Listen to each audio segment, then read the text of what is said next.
હિન્દુ સનાતન ધર્મની વાત કરીએ તો આપણા શાસ્ત્રોમાં સપ્રમાણ જે કોઈ સાધનાનો સ્વીકાર છે એને આપણે સનાતન ધર્મની વિવિધ પ્રણાલી રૂપે સ્વીકારીએ છીએ. અને જે સનાતન ધર્મ નથી એવો બહારનો કંઈક વ્યવહાર કોઈ કરતું હોય અને શાંતિથી રહેતું હોય તો એમાં પણ આપણને કોઈ આપત્તિ નથી હોતી.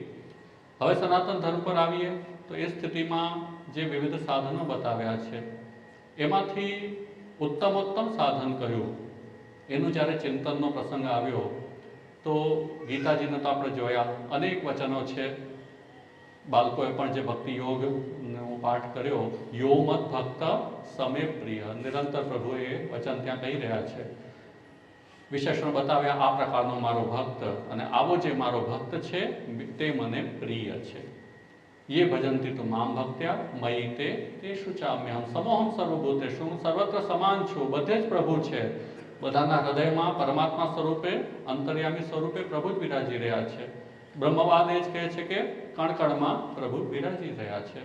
પણ ભક્તિની વિશેષતા પ્રભુ સ્વીકારે છે એક લીલાના સંદર્ભમાં. તત્વતઃ બધે પ્રભુ છે, પણ લીલામાં ભક્તનું મહત્વ પ્રભુ આજ્ઞા કરી રહ્યા છે. જે મારી ભક્તિ કરે છે તેનામાં હું છું અને તે મારામાં છે. તો આ રીતે ભક્તિની મહત્તા સ્વીકારવામાં આવી છે. હવે એ ભક્તિ આપણે જ્યારે સંસારમાં છીએ ત્યારે વેદનું એક વચન છે, પરાંચી ખાની વ્યતરણ સ્વયંભૂ તસ્માત પરાક પશ્યંતી નાંતરાત્મન. કેમ કે આપણે જે સ્વરૂપ, જે પ્રભુની ભક્તિ કરીએ છીએ એ આત્માની પણ આત્મા એવા પરમાત્મા છે. હવે આપણી જે ઇન્દ્રિયો છે, આપણી જે વૃત્તિઓ છે એ એવી રીતે ઘડાયેલી છે કે બહાર જુએ છે, અંદર નથી જોઈ શકતી. એટલે આત્માની પણ આત્માને જોવું એ આપણે સામાન્ય ઇન્દ્રિયો કે આપણા અંતઃકરણના સામાન્ય જે વૃત્તિઓ છે સાંસારિકી એનો વિષય બની નથી શકતું. એટલા માટે જ્યાં સુધી પ્રભુના મહાત્મ્યનું, પ્રભુના સ્વરૂપનું જ્ઞાન આપણને ન થાય ત્યાં સુધી ભક્તિ આપણામાં પ્રકટ ન થઈ શકે. આપણે વિષયોમાં જ આસક્ત રહી શકીએ. વિષયોમાં આસક્તિ રહે તો તે સ્થિતિમાં જીવન એક પશુવત તો ચાલી શકે, પણ ધર્મો હિ તેષામ યદિકો વિશેષ, ધર્મ છે એ જ મનુષ્યની વિશેષતા છે, અન્ય પ્રાણીઓ કરતાં એને અલગ પાડે છે. અને એ ધર્મમાં સર્વોપરી શ્રેષ્ઠ કોઈ સાધના હોય તો તે ભક્તિ છે. એ ગીતા ભાગવતનો સ્પષ્ટ સિદ્ધાંત છે. એ ભક્તિ કઈ રીતે આપણામાં પ્રકટ થઈ શકે? તો પ્રભુનું મહાત્મ્યનો બોધ થાય. પ્રભુ આપણા અંતર્યામી છે, આપણે એમના અંશ છીએ, પ્રભુ જ આ સમસ્ત સૃષ્ટિના કર્તા છે.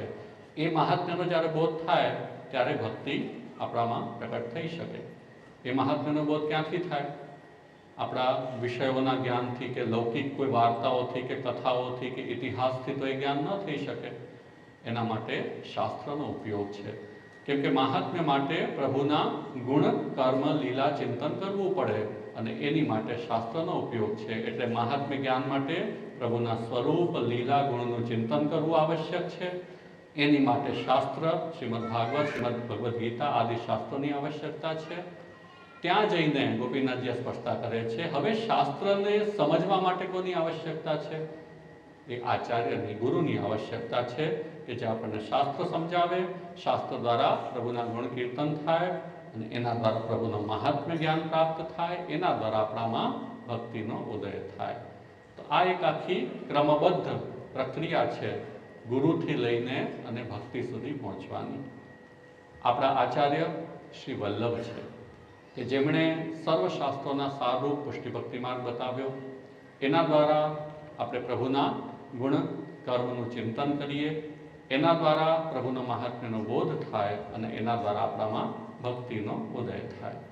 ગુરુ છે આપણા શ્રી વલ્લભ છે. શ્રી વલ્લભના પ્રાકટ્યોત્સવની તૈયારીમાં છીએ. 15 દિવસ પછી આપનો પ્રાકટ્ય મહોત્સવ છે. શ્રી વલ્લભ નામ ધેય સદશો ભાવી ન ભૂતોસ્ત્યપી. કોઈ પણ શ્રી વલ્લભના સમાન હોઈ ન શકે. આ વાતને એકદમ લખીને પ્રત્યેક પુષ્ટિ માર્ગીએ રાખી લેવી જોઈએ. અને વલ્લભના પ્રાકટ્યનું પ્રયોજન પણ મેં તમને કહ્યું એ રીતે કૃષ્ણ ભક્તિ આપણા હૃદયમાં, આપણા વ્યવહારમાં પ્રકટ થાય એ એકમાત્ર આપનો અભિગમ છે. શ્રી વલ્લભ પોતાની મહત્તા સ્થાપિત કરવા માટે ઉપદેશ નથી આપી રહ્યા. કૃષ્ણની મહત્તા, કૃષ્ણ ભક્તિની મહત્તા, આ શ્રી વલ્લભનો સંકલ્પ છે. શ્રી કૃષ્ણ જ્ઞાન દો ગુરુ છે શ્રી વલ્લભ. કૃષ્ણના સાચા સ્વરૂપનું જ્ઞાન આપનારા શ્રી વલ્લભ છે. હવે આધુનિક જે પુષ્ટિમાનની સ્થિતિ છે એમાં આપણે જોઈએ છીએ કે પ્રત્યેક વ્યક્તિ કોઈક વ્યક્તિવાદમાં ફસાયેલો હોય એવું જોવા મળે. બધા દોડી રહ્યા છે, પણ ક્યાં દોડી રહ્યા છે? કોઈકની પાછળ દોડી રહ્યા છે. એ જેની પાછળ દોડી રહ્યા છે એ પાછા ક્યાં દોડી રહ્યા છે એ આપણને ખબર જ નથી. એટલે આ જે આખી અવ્યવસ્થા છે એનું મૂળ કારણ એ જ છે કે આપણે શ્રી વલ્લભને આપણા પરમ ગુરુ તરીકે જે સ્થાપિત કરવા જોઈએ, સ્વીકારવા જોઈએ, એમાંથી ક્યાંક અન્યથા ચાલ્યા ગયા છીએ. જેની પણ પાછળ જતા હો એ વલ્લભની પાછળ જતા હશે તો આપણું ભલું થઈ જશે. પણ એ વલ્લભની પાછળ જાય છે કે નહીં જાય એની માટે આપણી આંખ, આપણી બુદ્ધિ ખુલ્લી રાખવી ખૂબ આવશ્યક છે. બુધા ભાવ સમન્વિતા, શ્રદ્ધા વિશુદ્ધ બુદ્ધિ. આજે સર્વોત્તમમાં પણ મહાપ્રભુ ગુસાઈજી આજ્ઞા કરે છે, શ્રદ્ધા વિશુદ્ધ બુદ્ધિ જોઈશે. શાસ્ત્રમ અવગત્ય, શાસ્ત્રનું જ્ઞાન પ્રાપ્ત કરીને મન વાણી દેહથી કૃષ્ણ સેવા કરવાની છે. તો જ્ઞાન રહિતતા હશે ત્યાં ભટકવાની પૂરી સંભાવના છે. ભટકી ગયા તો માર્ગનું ફલ પ્રાપ્ત નહીં થાય. યદા બહિર્મુખાયુયમ ભવિષ્યથ કથંચન તદા કાલ પ્રવાહસ્થ દેહ ચિત્તાદયો. ભલે ધર્મના નામે નાચતા હોઈશું, આપણે પુષ્ટિમાર્ગના નામે નાચતા હોઈશું, તો પણ આપણે બહિર્મુખ હોઈશું.